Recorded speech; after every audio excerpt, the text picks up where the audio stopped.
एक बार बोला राधे राधे तो एक बार में ही 5000 जप हो गया। तो इस वातावरण में 5000 बार राधे राधे, जय श्रीमन नारायण, जय श्री कृष्णा।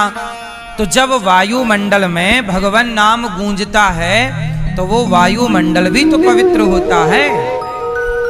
इसलिए आप घर में कीर्तन किया करिए श्री कृष्ण गोविंद हरे मुरारे, ताकि आपके घर में घर का वातावरण भी शुद्ध हो, आपका घर घर ही रहेगा और वृंदावन वृंदावन ही रहेगा। यहाँ वो माहौल है, काय का माहौल है। यहाँ कथाएं चलती रहती हैं। कोरोना काल में पूरी दुनिया में कथा बंद हो गई थी, पर वृंदावन में तब भी कथा चल रही थी जब कोरोना काल था। कोई श्रोता नहीं थे। हम स्वयं ये दास अनिरुद्ध, मैं स्वयं बिना श्रोताओं के, जैसे अब मैं कथा यहाँ सुना रहा था और कोई श्रोता नहीं था, केवल टीवी पर लाइव चलता था, तो आप लोग अपने घर बैठे देखा करते थे। कोरोना काल में 2020 में तो बिना श्रोताओं के मैंने कथा सुनाई। आपसे श्रोता टीवी पर थे, सुनते थे, तो तब भी कथाएं यहाँ थी, तब भी प्रभु का नाम था जब आपातकाल था। मतलब ये भूमि भगवान के नाम के बिना रह नहीं सकती। ये भूमि का प्रभाव है और यहाँ आज भी भगवान हैं। आज भी निधिवन में, सेवा कुंज में आज भी प्रभु की लीलाएं चल रही हैं, अनवरत चल रही हैं, रुकी थोड़ी हैं। ये वृंदावन सामान्य धरती का टुकड़ा नहीं है मेरी माँ। वृंदावन को तो समझदार समझने वाला समझे। कहते हैं वृंदावन का पानी, किसी ने कहा कि वृंदावन का पानी खारा क्यों है, यहाँ का पानी कैसा है, खारा। तो पूछा कि खारा क्यों है, तो बोले गोपियां भगवान की याद में रोईं, और जब रोईं तो इस ब्रजमंडल ने गोपियों के नेत्रों का, इस धाम वृंदावन ने गोपियों के उन आंसुओं को पिया, और जब पिया तो कहते हैं कि गोपियों के वह खारे खारे आंसू जब बहे तो उन गोपियों के उस प्रेम का प्रतीक बनकर आज भी यहाँ का जल खारा, मतलब आज भी ये धाम वो कन्हैया की याद में तड़प रहा है। प्रभु कहाँ चले गए छोड़कर। तो ये आंसू के भाव का ये जल है। यहाँ भक्त आकर तड़पते हैं, दर्शन कब दोगे प्रभु। गोपियां तड़पी 100 वर्षों तक व्याकुल रही। ये वो वृंदावन है मेरी माँ। 100 वर्षों के बाद कन्हैया आए थे। कहाँ? यहीं कुरुक्षेत्र गए थे। तो कुरुक्षेत्र से जब भगवान लौटे, उस समय भगवान द्वारिकाधीश बन चुके थे, और जब लौटे तो यहीं से लौटे वृंदावन होते हुए। तो राधा रानी से मिले। राधा रानी ने कहा श्याम सुंदर। अब राधा रानी ने कहा आओ द्वारिकाधीश। कन्हैया को ऐसा लगा कि किसी ने जोर का तमाचा मारा। राधा तुम तो हमें द्वारिकाधीश ना कहो, हम तो तुम्हारे वही कन्हैया हैं। तुम हमें कृष्ण क्यों नहीं कहती हो, कन्हैया क्यों नहीं कहती हो। राधा रानी ने कहा मेरा कन्हैया तो कभी बांसुरी के सिवा चक्र उठाया ही नहीं। आप द्वारिका गए तो बांसुरी छोड़कर चक्रधारी हो गए।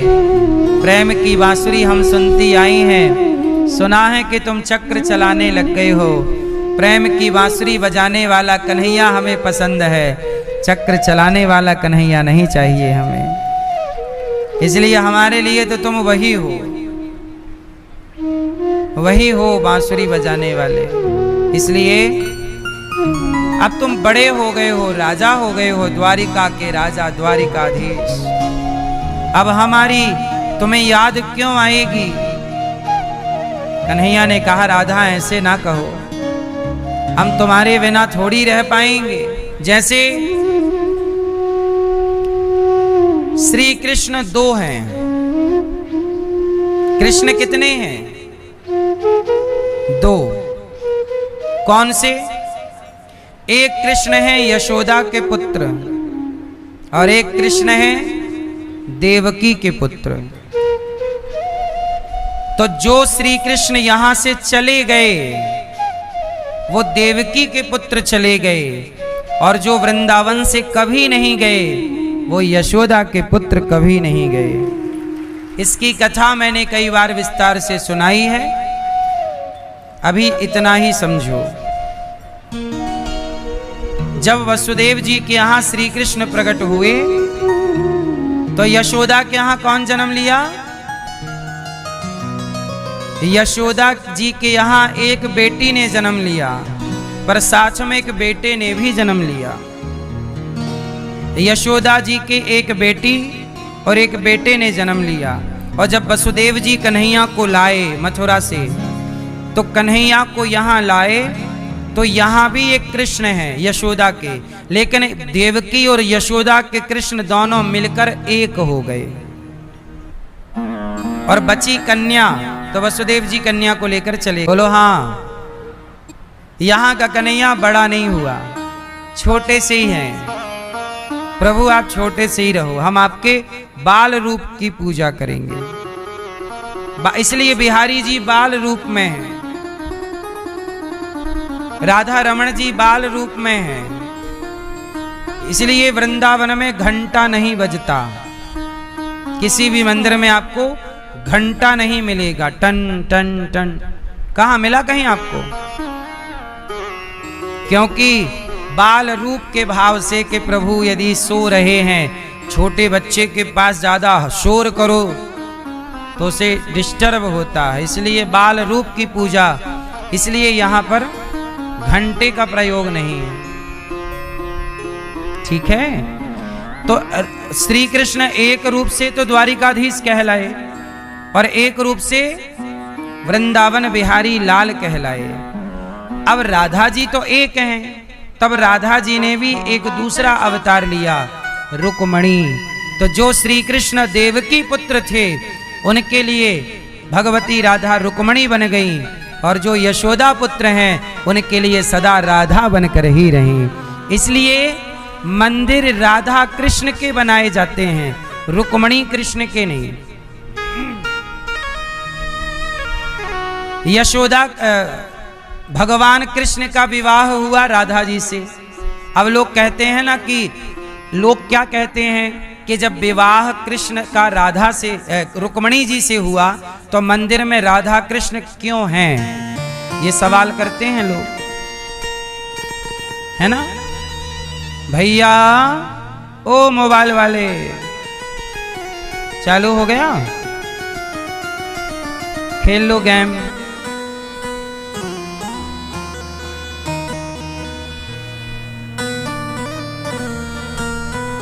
ज्यादा गेम तुम खेलोगे ना तो तुम जब बड़े होगे तो समझदारी तो होगी नहीं, तो लोग तुम्हारे साथ गेम खेल लेंगे।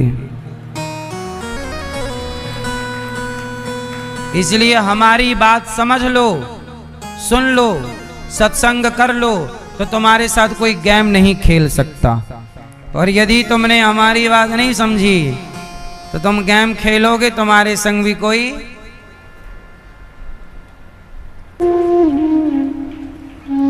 लेकिन एक चीज इसका प्रमाण दे रहा हूं मैं, पूरे भारत में एक मंदिर ऐसा है जहां कृष्ण के साथ राधा नहीं है, रुक्मणी जी हैं। बताओ वो कौन सा मंदिर है? बताओ बताओ वो कौन सा मंदिर है जहां कृष्ण के संग राधा नहीं, रुक्मणी जी हैं। हाँ, बोलो विठ्ठल रुक्मणी भगवान की। पंढरपुर कौन से भगवान? हाँ, अब पंढरपुर में रुक्मणी जी क्यों हैं, इसकी कथा सुनो। आपने कथा पहले भी मैं सुना चुका हूं, सुनी कि नहीं आपने कथा? सुनी है? हाँ, तो फिर जरूरत नहीं है सुनाने की। हैं? हैं? सुनी तो है, नहीं सुनी?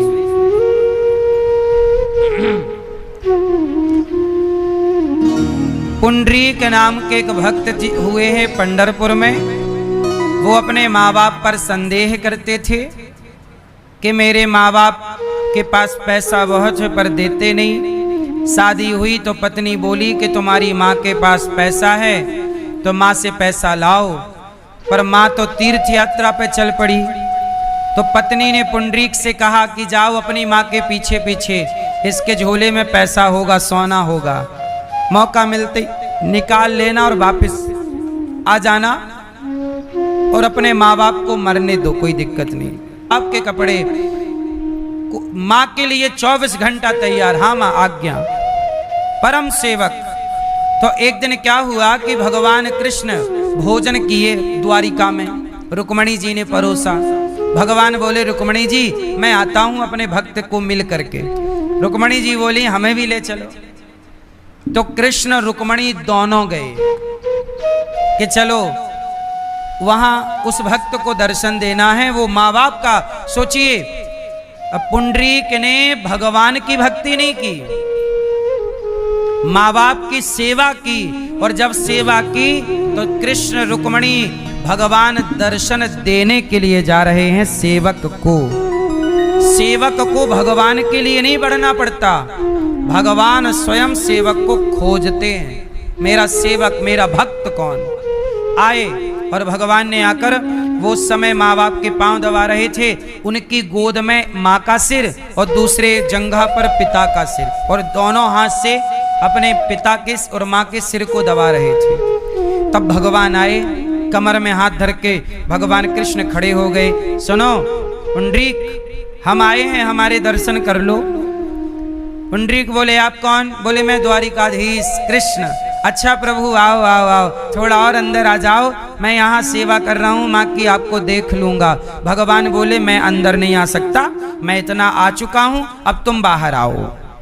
तो पुंडरीक बोला मैं अभी तो नहीं आ सकता, मेरी माँ सो गई है और मेरे पिताजी सो गए हैं और मेरी गोद में सो गए हैं। यदि मैं आऊंगा तो ये जाग जाएंगे, इनका नींद डिस्टर्ब होगी, मैं आ नहीं सकता। भगवान बोले मैं इतनी दूर से आ गया, तुम घर से नहीं निकल सकते। पुंडरीक जी बोले प्रभु माँ सो गई ना, आप समझो। भगवान बोले फिर मैं जाऊं? हाँ तो ऐसा करो आप जाओ, जब आपको फुर्सत हो तो फिर आना। भगवान बोले कैसा भक्त है, लोग भगवान के लिए तरसते हैं, मेरे लिए बड़ी तपस्या करते हैं, और मैं आया हूं तो दर्शन ही करता। पुंडरीक बोले प्रभु मुझे पता है कि जो माँ बाप की सेवा करता है उसके आगे पीछे आप डोलते हो, मुझे पता है आप कहीं नहीं जाओगे। ऐसा करो, पानी बरस रहा है, आंगन गीला है, मिट्टी चिपक रही होगी आपके पाँव में, ये ईंट पड़ी है, ये लो ईंट, ईंट ईंट समझते ना, ईंट, ईंट फेंक दी भगवान की तरफ, ये लो ईंट आपकी तरफ फेंक दी, छप से जाके गिरी ईंट। बोले इस पे खड़े हो जाओ, पाँव में कंदरी ना हो जाए। कंदरी समझते हैं? पानी में बहुत लंबे समय पानी में रहो ना तो 2 उंगली के बीच में जो गैप होता है वहां पे लाल लाल पड़सन दुर्लभ हो जाएगा। लेकिन आप मेरे लिए ऐसे खड़े थे ना, मुझे अच्छा लगा, आपकी ये छवि मेरे मन में बस गई। इसलिए मैं चाहता हूं कि मेरे आने वाले भक्तों को आप इसी तरह यहीं खड़े होकर मेरे भक्तों को दर्शन देते रहिए। जो भी आपके भक्त आते जाएं तो आप मेरे कहने से सबको दर्शन दीजिए, और पूरे कलयुग में आप 4,32,000 साल तक खड़े रहिए। इसलिए पूरे कलिकाल के लिए द्वारिकाधीश, एक रूप से वो द्वारिकाधीश हैं, पर एक रूप से वो विठ्ठल नाथ बन करके खड़े हैं। तो वही भगवान श्री कृष्ण विठ्ठल नाथ बन करके इंतजार कर रहे, और भगवान आज भी तो वहां पर रुक्मणी जी के साथ गए। चूंकि वो द्वारिका के श्री कृष्ण हैं तो रुक्मणी जी के संग, इसलिए वो रुक्मणी कृष्ण का मंदिर है। और बाकी सब जगह चूंकि बांसुरी है। अच्छा, बांसुरी जब है तो फिर वो राधा कृष्ण होंगे। बात समझ में आई? तो प्रभु देखो, मैंने कितने कृष्ण की बात कही? 2, पर ये केवल समझाने के लिए कही है। आप ये मत समझ लेना कि द्वारिका के कृष्ण अलग हैं और वृंदावन के, दोनों एक हैं, पर लीला के लिए अलग अलग हैं। एक जगह बांसुरी बजाई और एक जगह सुदर्शन चक्र चलाना पड़ा। क्या करते पापी, जैसे माने तो मनवाना पड़ा, तो वही हैं। तो ये लीला के लिए प्रभु अलग अलग खेल रचते हैं, पर इनमें कोई भेद है नहीं। व्यवहार के लिए कहा यह गया है कि वृंदावन के कन्हैया कभी वृंदावन से बाहर नहीं जाते। कहते हैं भगवान जब तक ब्रजमंडल में हैं नंगे पांव, भगवान ने कभी चप्पल नहीं पहनी। आज भी भगवान वृंदावन के कन्हैया आज भी ब्रजमंडल से बाहर नहीं जाते। कहते हैं राधा जी और श्याम सुंदर ये कभी ब्रजमंडल से बाहर नहीं जाते, यहाँ के कन्हैया यहीं रहते हैं। परंतु जब भक्त पर संकट आए तो भगवान के किसके साथ बेटा? खरदूषण। ये सूपनखा खरदूषण के पास ही रहती थी। जब खरदूषण मर गए तब लंका गई है। तो खरदूषण के साथ जब राम का युद्ध हुआ, तो जब खरदूषण की सेना ने राम को देखा तो एक दूसरे को ना राम राम दिखने लग गए। उनकी सेना आपस में लड़के मर गई, क्योंकि मुझे भी राम दिख रहे हैं और आपको भी मुझ में राम। उतने राम बन गए और सबसे तुरंत जा के मिले तो सबको ऐसा लगा कि पहले मेरे से राम मिले। किसी को ये नहीं लगा कि मेरे से राम बाद में मिले। जैसे मैं एक हूं, आप इतने सारे हैं, आप सब मेरे से मिलना चाहो तो मैं आपसे मिलूंगा। पहले यदि इनसे मिल लूंगा तो दूसरे नंबर पे आपसे मिलूंगा, तीसरे पे तो मैं तो तीसरे चौथे नंबर पे, क्योंकि मैं चाह कर भी एक साथ सबसे नहीं मिल सकता। लेकिन यदि मैं जितने लोग आप हो, जैसे माना कि यहाँ 5000 लोग हैं, यदि मैं 5000 रूप में हो जाऊं तो मैं सबसे एक साथ मिल सकता हूं। लेकिन ये काम केवल प्रभु कर सकते हैं। तो प्रभु ने ऐसा किया और किया तो पहली बार तो चित्रकूट में ऐसा प्रभु ने किया, और दूसरी बार जब राम अयोध्या से वनवास 14 साल का पूरा करके जब वापिस गए अयोध्या जी, तो सबको सूचना मिली राम के 14 साल पूरे हो गए। अब राम, सब पलकें बिछा करके बस खड़े हैं, अब राम आएंगे। अब राम तो आएंगे, पर प्रश्न ये खड़ा होता है पहले मिलेंगे किससे? कौशल्या जी को लग रहा है मेरा राम पहले मेरे गले लगेगा। सुमित्रा माँ को लग रहा है पहले राम मेरे गले लगेंगे। कैकेयी को लग रहा है कि राम ने माफ कर दिया तो पहले मेरे गले लगेंगे। तो भरत जी को लगा राम पहले मुझे, तो शत्रुघ्न जी को लगा भैया पहले मुझे मिलेंगे। तो जो और बूढ़ी बूढ़ी अम्माएं थी अयोध्या की, राम नहीं मुझे मिलेंगे। मैं भले कौशल्या नहीं हूं, पर कौशल्या जैसा प्यार तो राम से मैं भी करती हूं। सबकी अपनी अपनी भावना तो थी ही, इसलिए राम ने उतने रूप, और केवल राम ने नहीं, माता जानकी जी, तो राम और सीता उतने बन गए जितने की सामने लोग थे। और सब आज भगवान ने सुंदर सा गीत गाया, क्लीम बीज मंत्र छोड़ा, सारी गोपियां काम धाम में लगी थी, छोड़ दिया अपना काम। गोपियों ने क्या छोड़ दिया? काम छोड़ दिया, काम। यहां हमेशा हम आपको एक बात याद दिला देते हैं, बताओ कर्म बड़ा है कि धर्म बड़ा है? कर्म और धर्म। क्या करना चाहिए? क्या बड़ा? कर्म की धर्म। कर्म, कितने लोग कर्म को श्रेष्ठ मानते हैं, कर्म ही पूजा है। कितने लोग कर्म को बड़ा मानते हैं? हाथ उठाओ। कर्म को कितने लोग बड़ा? हाथ उठाओ, पूरा उठाओ, आधा नहीं। कर्म बड़ा है।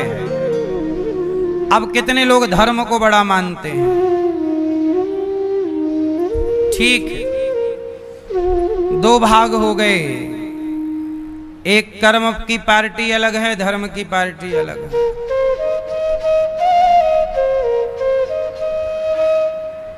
मैया क्या बड़ा? कर्म। कर्म, ठीक। मैयाएं बोल रही हैं कर्म बड़ा है महाराज। ठीक है, तो सुनो, कर्म तो कसाई भी कर रहा है, रोज करता है। बकरे काटने का कर्म उसका कर्म ही है, गाय काटने का कर्म। तो बताओ, ये कर्म से वो पाप कमा रहा है कि पुण्य? अच्छा, इस कर्म से वो पाप क्यों कमा रहा है कसाई? कर्म तो है, कर्म तो कर रहा है, लेकिन पाप कमा रहा है। क्यों? क्योंकि उसके कर्म में धर्म नहीं है। उसके कर्म में क्या किसी की हत्या करना धर्म है? कर्म तो है, पर धर्म, इसलिए जिस कर्म में करता है, इसलिए धर्म ना जाने दो मेरी मां। तो गोपियां सब कुछ छोड़ करके दौड़ पड़ी प्रभु की तरफ, भगवान की ओर दुहंत्यो। मैया बताओ, स्त्री का धर्म क्या है?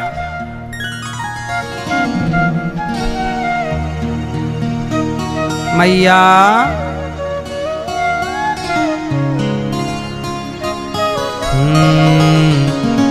धीरे धीरे बोल, कोई सुनना ले, सुनना ले, कोई सुनना ले।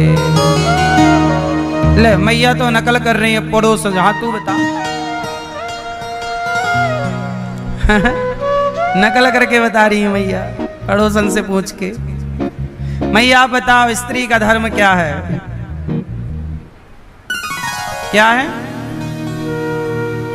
लाल मैया, क्या धर्म है? आप बता। चलो, लाल लाल मैया, चश्मा वाली मैया, नहीं बताओगी मैया? क्यों?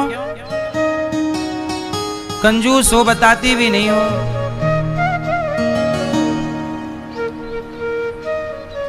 मैया, स्त्री का धर्म क्या है? हैं?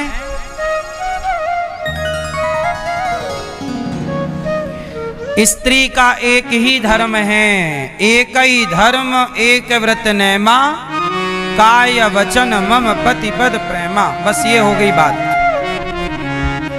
सुनो, स्त्री का एक ही धर्म है। क्या?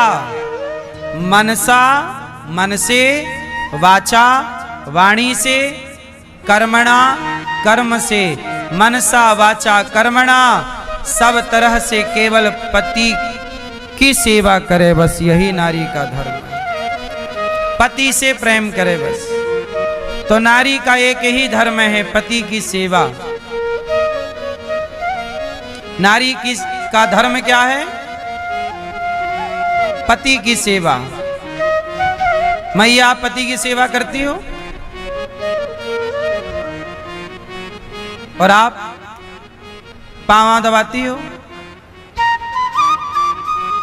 पाँव नहीं दबाती हूं मैं, गला दबा देना। दबा गला अच्छे से। अच्छी मैया है, पाँव क्यों दबाऊंगी मैं?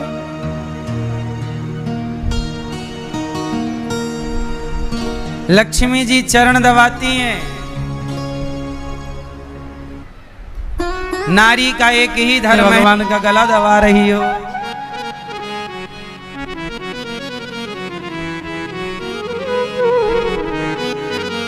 पति। अभी पत्नी क्या होती है वो भी समझाएंगे पतियों को, पहले आपको समझाएं। पत्नी का एक ही व्रत है, कौन सा? पति। अच्छा, नारी पतिव्रता होती है। नारी क्या होती है?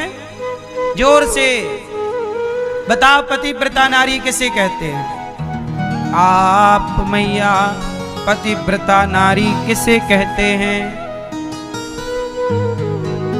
जो पति को गाड़ दे जमीन में।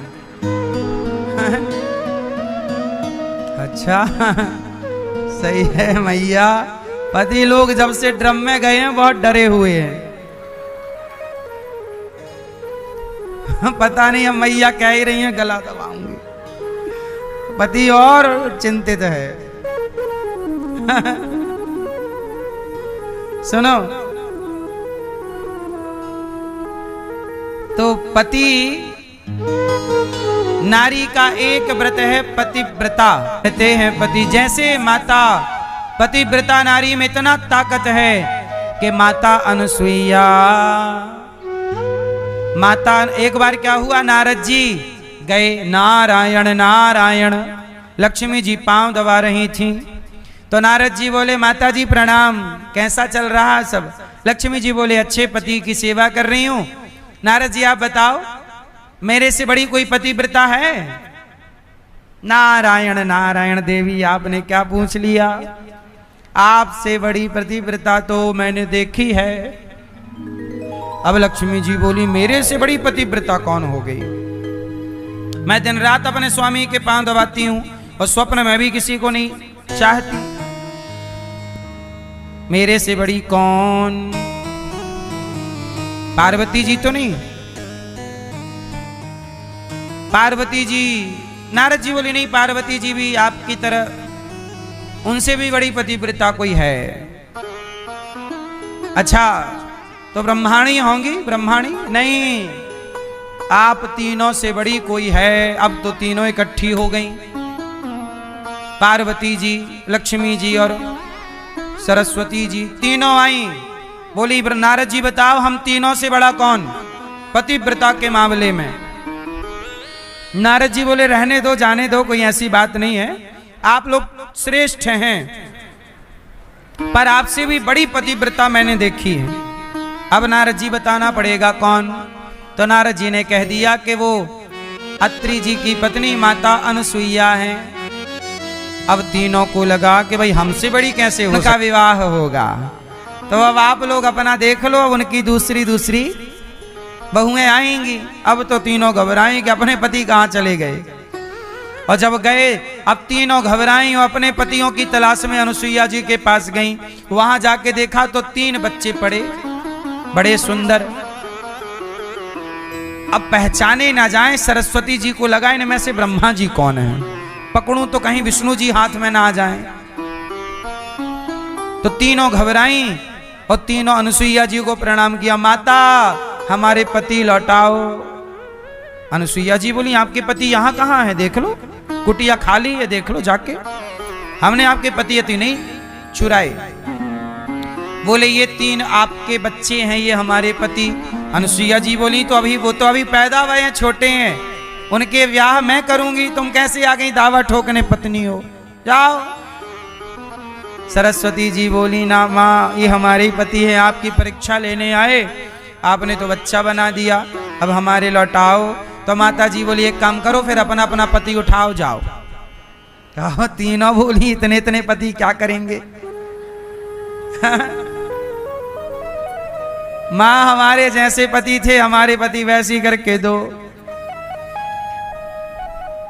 माता बोली, आप तो पतिव्रता हैं, आपके पति जैसे आपको चाहिए बना लो अपने बल से। बोले, हमसे नहीं बनेंगे, आप ही बनाओ।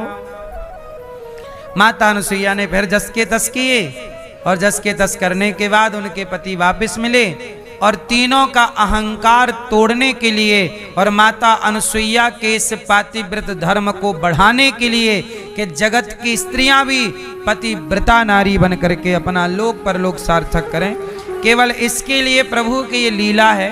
हुआ कि सुहागन मरे तो अच्छा, और यदि किसी का पति पहले मृत्यु को प्राप्त हो जाए तो क्या वो स्त्री बुरी है? नहीं। इसका उदाहरण मैं आपको देता हूं। माता कौशल्या, क्या माता कौशल्या पतिव्रता नारी नहीं है?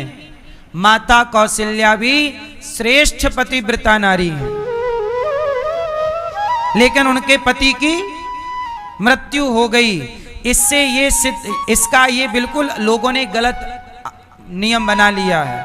लोगों को क्या लगता है, बोले ये सुहागन मरी तो अच्छा, इसके पति की पहले मृत्यु हो गई तो ये, ऐसा नहीं है। कौशल्या जी भी विधवा हुई थी, लेकिन कौशल्या जी क्या थी?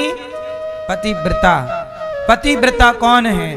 जो पति में परमेश्वर को देखे और पति के जाने के बाद जो परमेश्वर में मन लगाए, वो नारी पति के बाद भी पतिव्रता ही है।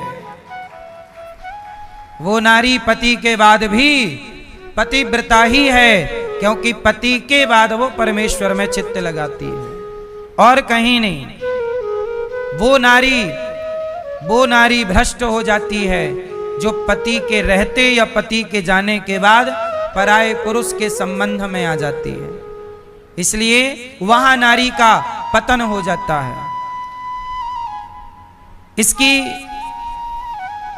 एक बात है, कौशल्या मां कितनी बड़ी पतिव्रता है। आपको पता है कौशल्या जी की कथा?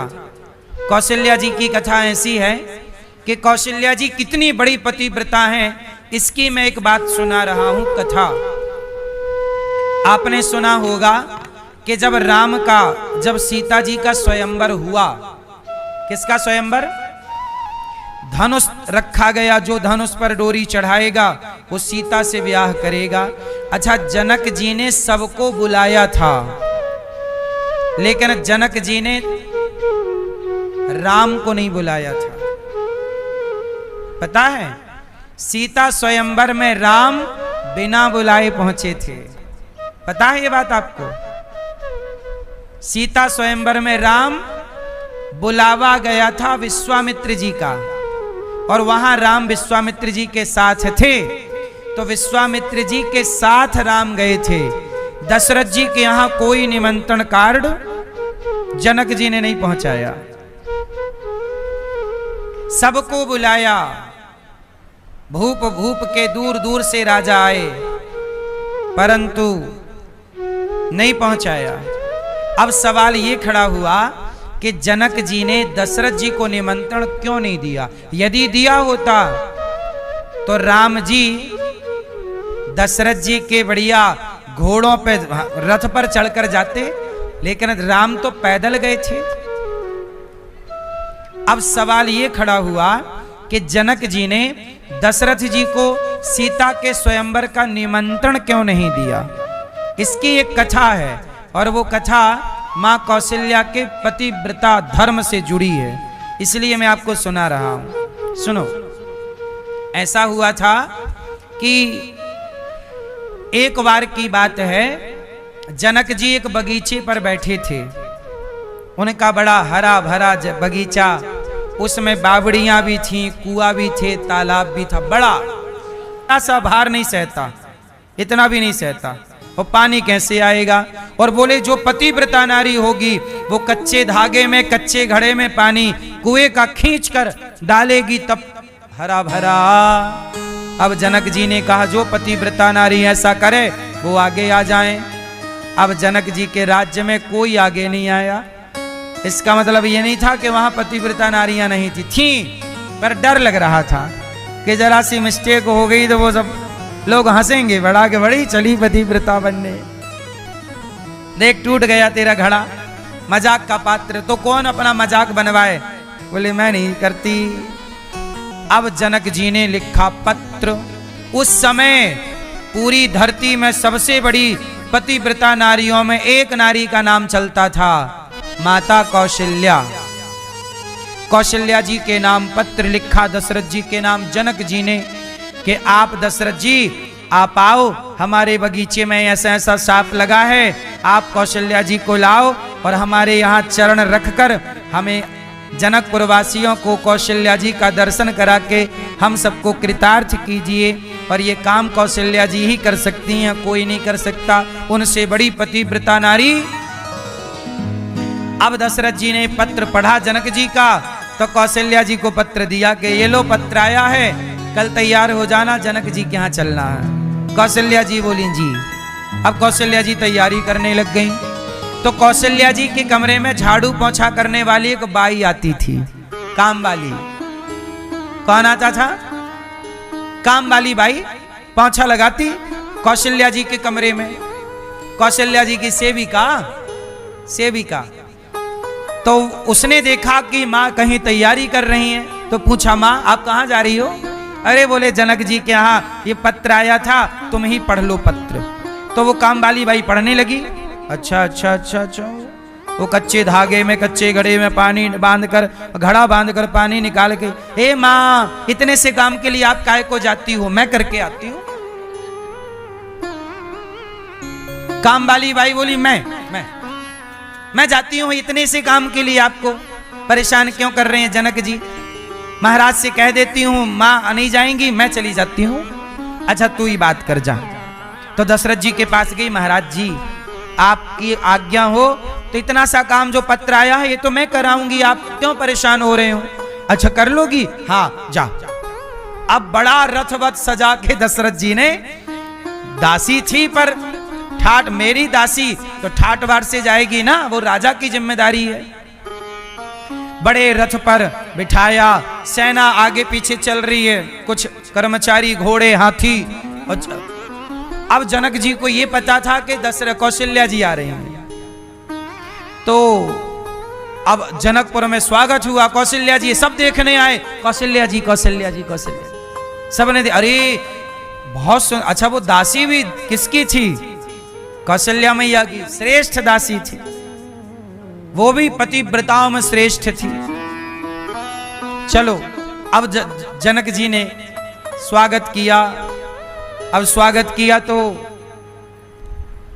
फूल बिछाए, ताका विवाह हुआ, इसलिए निमंत्रण नहीं दिया। तो मैं आपको ये पूरी कथा इसलिए बताया कि इतनी बड़ी पतिव्रता नारी भी विधवा हो गई, माता कौशल्या।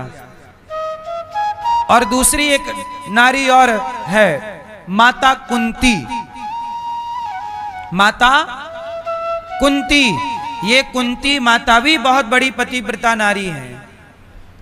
लेकिन ये दोनों नारियां पतिव्रता होने के बावजूद भी वैधव्य को प्राप्त होती हैं। इसका मतलब ये है कि जो नारी पतिव्रता है वो पति है तो है, और नहीं तो फिर जो पति के बाद परमेश्वर में संबंध जोड़ दे, पति के बाद परमेश्वर में नाता जोड़ दे, वह नारी पतिव्रता ही मानी जाएगी। इसलिए पति के बाद भी नारी पतिव्रता रहती है और वह नारी श्रेष्ठ ही रहती है। कोई ये कहकर अपमान ना करे कि तुम तो वैधव्य को प्राप्त हो गई हो, विधवा हो, ये कहकर कोई किसी का अपमान ना करे। विधवा तो मां कौशल्या भी हुई, फिर आप तो कौशल्या जी का भी अपमान करोगे। इसलिए जो नारी पति के बाद परमेश्वर में चित्त लगाकर, वो नारी पतिव्रता ही है। समझ में आई? इसलिए नारी का अपमान ना किया करो। जो बूढ़ी नारी हैं वो नारियां पवित्र हैं। जो पति के सिवा पराये पुरुष की ओर नहीं देखती, वो पति है या नहीं है? नहीं है तब भी तो नहीं देखा ना, वो पतिव्रता ही नारियां। लोग ये पूरी बात नहीं जानते, आधी अधूरी बात समझते हैं।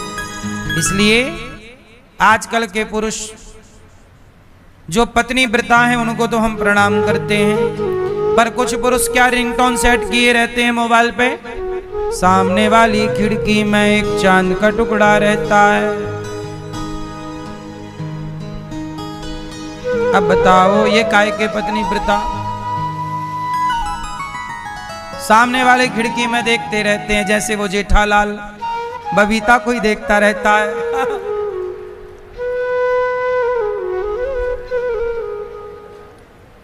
बोलो हाँ।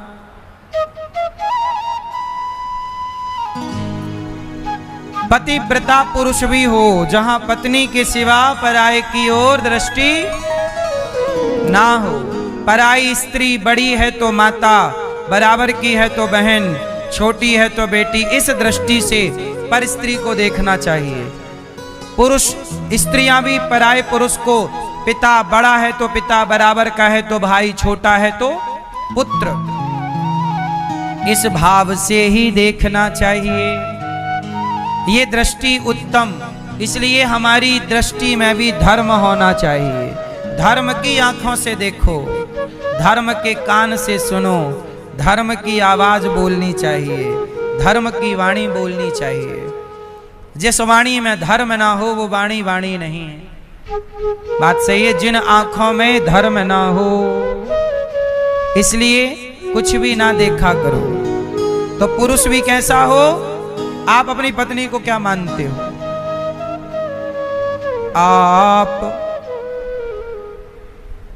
आप कैसे पति हो? पत्नी आपके लिए क्या मायने रखती है? कहां आपकी पत्नी? ये क्या मानते हो आप इनको? हैं? धर्म पत्नी, पत्नी तो मानते हो, हम कहां कह रहे हैं कि पत्नी नहीं है। किस जैसे वो आपको भगवान की दृष्टि से, पति भगवान, आप क्या देखती हो इनको? भगवान। देखो वो आपको भगवान मानती है, आप क्या मानते हो? आप बताओ। हैं? देवी कौन सी देवी? ज्वाला देवी, चंडी देवी, शीतला देवी, केला देवी कौन सी देवी? काली देवी, भद्रकाली, कौन सी देवी? लक्ष्मी देवी। आप भैया अपनी पत्नी को आप क्या मानते हो? लक्ष्मी। सुनो, पति भी भगवान है। जैसे पति को नारायण कहते हैं और स्त्री को लक्ष्मी, तो एक दूसरे में भगवत भाव रखना चाहिए। स्त्री में भी भगवान है, नहीं है? यदि पत्थर में भगवान है तो क्या स्त्री में भगवान नहीं है? जो भगवान नारायण ने स्त्री का अवतार लिया ना, तो हर स्त्री के अंदर क्या होता है? मोहित करने। इसलिए देवता लोग संतों की तपस्या भंग करने के लिए किसको भेजते हैं? स्त्रियों को। इसलिए स्त्रियां मोहित करती हैं। इसलिए कहता हूं, पराई स्त्री से बच के रहिएगा। अपनी पत्नी के मोह में फंस गए तब तो ठीक है, और पड़ोसन के मोह में पड़ गए तो सर्वनाश हो जाएगा। बोलो हाँ। पर स्त्री पर नारी पैनी छुरी,